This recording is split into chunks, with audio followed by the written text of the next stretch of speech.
భారతదేశంలో ప్రతిష్టాత్మక కాదు, టోటల్గా ప్రపంచంలోనే అత్యంత ప్రతిష్టాత్మకమైనటువంటి రైల్వే లైన్ కాశ్మీర్ దగ్గర వేసినటువంటి రైల్వే లైన్ పూర్తయింది. Udhampur Srinagar Baramulla rail link USBRL complete అయింది.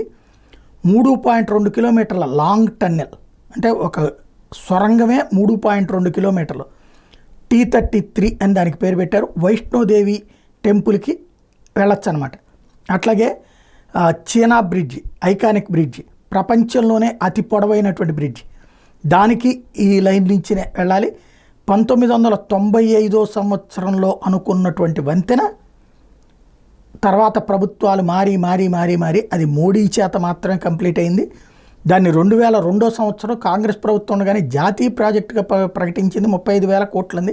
ఏం చేయకుండా ఇదే బీజేపీ ప్రభుత్వం, వాజ్పేయి ప్రభుత్వం ప్రకటించి అప్పుడు పనులు బిగించేస్తే 2004 తర్వాత దాన్ని ఎక్కడిదక్కడ వదిలేశారు. మళ్ళీ 2014 తర్వాత మోడీ వచ్చాక దాన్ని పూర్తి చేస్తే ఇప్పుడు డైరెక్ట్గా వందే భారత్ స్లీపర్ ట్రైన్లని ఢిల్లీ శ్రీనగర్ మధ్యన జనవరి 2025 నుంచి నడబోతున్నారు ఈ రూట్లో. ఇది టోటల్గా జర్నీ 800 కిలోమీటర్లు తేడా వస్తుంది, 13 గంటలు తేడా వస్తుంది.